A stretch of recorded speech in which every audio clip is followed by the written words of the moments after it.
Welcome to The Explainer. Today, we're going on a bit of a scientific detective hunt. It's a journey that spans tens of thousands of years, taking us from a 50,000-year-old fossil found in a dark, ancient cave directly to the baby cribs sitting in our very own living rooms today. We're going to explore a really groundbreaking recent study that takes a tiny, seemingly insignificant clue on an old bone to unlock one of the most profound mysteries of human evolution. Why exactly are our babies born so incredibly helpless? Okay, let's dive into this because this is the central question that kicked off the entire investigation. We are talking about a fully grown adult ancestor from 50,000 years ago, and yet its skull bears a distinct physical hallmark that pediatricians today usually only ever see in modern infants. It's a massive anomaly. And to understand how scientists unraveled this whole mystery, we actually have to travel back to a pivotal moment of discovery. Picture this, the year is 2007 and we're in Indonesia. Anthropologist Yosuke Kaifu is examining the skeletal remains of Flo. Now, Flo was a member of Homo floresiensis, a diminutive human relative famously nicknamed the Hobbits because, well, they stood only about a meter tall. Flo's remains had been discovered just 4 years earlier. But as Kaifu looked really closely at her skull, he noticed a super specific, strange anatomical quirk. The right side of her skull was kind of smushed. Now, at the time, other researchers had totally written this off. They figured, maybe it was an ancient disease or just physical distortion from being buried under layers of heavy earth for 50 millennia. But Kaifu? He wasn't buying it. He suspected something else was going on.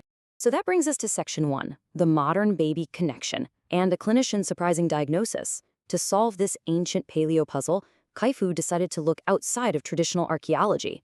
He actually took this evidence straight to a modern medical clinician in Japan. And the diagnosis? It was completely unexpected. They diagnosed Flo with deformational plagiocephaly. Sounds complicated, right? But it's essentially just a harmless flattening of the skull. Here is the crucial part, though. It happens because babies are born physically helpless. They literally do not have the neck strength to hold up their own heads. So when they're laid down, they repeatedly rest their heads on one side, and the soft bone just flattens under the pressure. To give you an idea of just how relevant this ancient diagnosis is to us right now, this condition occurs in about 1 in 6 modern babies. 1 in 6. That's incredibly common. Usually the baby's skull just rounds out over time as they grow and start moving their heads around, but in some cases, that flattening can persist all the way into adulthood, which is exactly what happened to our 50,000-year-old hobbit, Flo. And this brilliantly illustrates a fundamental biological chain reaction. It's this massive evolutionary concession that actually makes us uniquely human. Look at it like a domino effect. First, because we walk upright, the human birth canal is relatively narrow. Second, because of that bottleneck, human babies have to be born with underdeveloped brains just to fit through.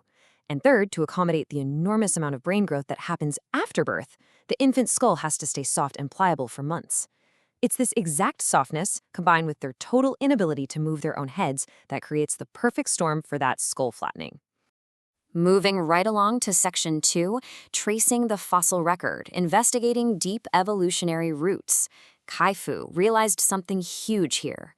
If you can find this specific type of skull flattening in ancient hominins, it is absolute proof that their infants were also born completely helpless.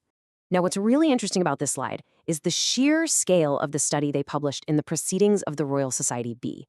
They didn't just look at a handful of bones. No, they examined 508 skulls from our own species, Homo sapiens, including 1,000-year-old skulls from ancient burial sites. Then, they compared those to nearly 1,000 skulls from great apes, chimps, gorillas, bonobos, orangutans. And the results were stark. While every species has some natural variation, this specific skull flattening is incredibly prevalent in us, Homo sapiens, but in great apes, whose babies are born way more physically capable, it's very, very rare. So the link between flat skulls and helpless babies was totally validated. But that left a big question. How far back in our family tree does this actually go? To figure that out, the researchers turned to a critical test case, Homo erectus. These are our distant ancestors who roamed Indonesia between 100,000 and 300,000 years ago. Their brains were only about 2/3 the size of ours. So did they have helpless infants, or were their babies more self-sufficient like modern apes? Well, they looked at 5 extremely rare adult skulls of Homo erectus. Out of those 5, 2 showed distinct evidence of natural skull flattening.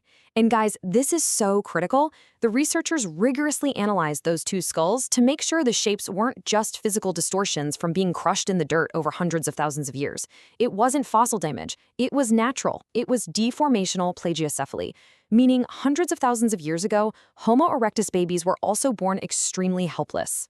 Which leads us perfectly into Section 3. An ancient evolutionary trade-off and the roots of the human village. Because this isn't just a cool fact about ancient bone shapes. This completely changes how we understand the way our ancestors actually lived together. Think about it. We now have hard evidence of this exact infant skull flattening across at least 3 distinct lineages. Us, modern humans, the hobbits, and our distant ancestors, Homo erectus. Because this trait spans across all 3, it tells us that giving birth to helpless infants is not some new modern phenomenon. This has deep, deep roots in our evolutionary past. And this biological reality, it forced a social reality. Anthropologist Jeremy De Silva hit the nail on the head when he said the whole, it takes a village expression is pretty deeply rooted in our evolutionary past. You can't just bring a completely vulnerable, floppy baby into a dangerous prehistoric environment and expect the mother to handle it all by herself. It's impossible.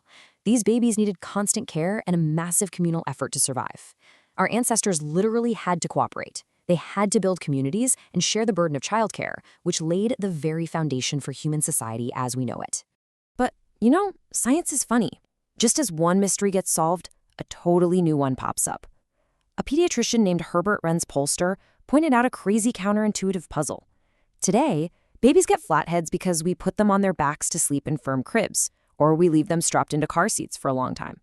But hundreds of thousands of years ago, there were no cribs, there were no car seats.